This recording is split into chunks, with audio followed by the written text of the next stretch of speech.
It was, of course, a week of jokes and jokers, what with April Fool's Day thrown in the middle, but by far the biggest joke of the lot, and I really did think it was an April 1st gag, was the news that Matt Kean, the laughably named Energy Minister for New South Wales, has appointed Malcolm Turnbull to a new government climate change job in New South Wales.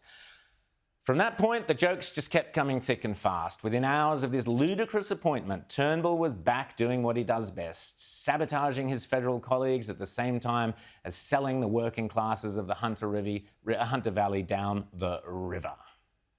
Do you agree with this call from the Australia Institute for a freeze or moratorium on coal mining approvals in New South Wales? Absolutely. I think it is out of control. There are mines being approved which would have capacities vastly in excess of the demand for coal that exists. There is an extraordinary devastation of the landscape in the Upper Hunter.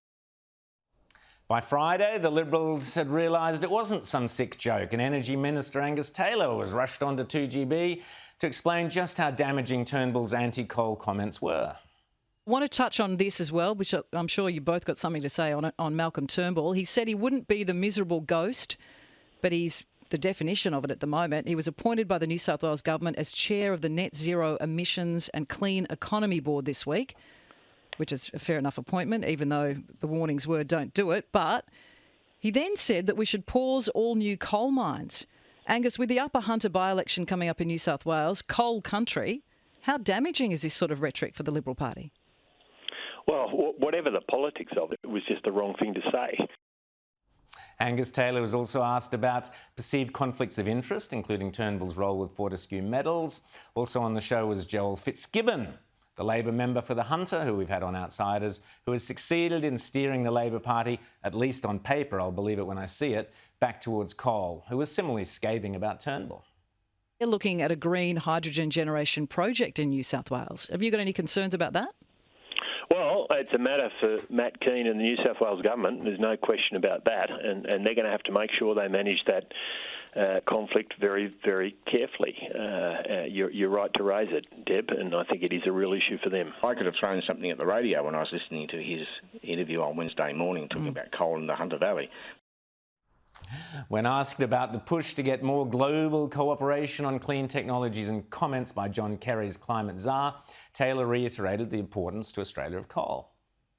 You were part of this net zero conference hosted by the International Energy Agency and the British government. And the US climate envoy John Kerry, he reportedly said that coal use must be immediately abandoned if the world wants any chance of meeting the Paris Agreement. Well, I think there's some verballing going on there. Nowhere in that article was there a reference to a direct quote from John Kerry, and he said we've got to apply common sense to this. But look, the truth of the matter... He said reducing the cost of renewables and global cooperation were needed. Yeah, sure, of course, but that doesn't say coal's got to stop tomorrow, and it can't. I mean, it's 60% of our energy source right now. It's a crucial industry, as Joel and I, of course, are in furious agreement on this, and it has a crucial role in our energy system and will do for many years to come. So, you know, Malcolm is not right in what he said, and as I say, people are fed up with his interventions as they are with Kevin Rudd's. Rudd and Turnbull, two of the greatest jokers to ever set foot inside our federal parliament. But the biggest fool of them all is Gladys Berejiklian for allowing this lunatic Matt Kean to destroy the future prosperity of Australia's premier state. We will all be paying for this folly for decades. No wonder I need a joke book to cheer me up.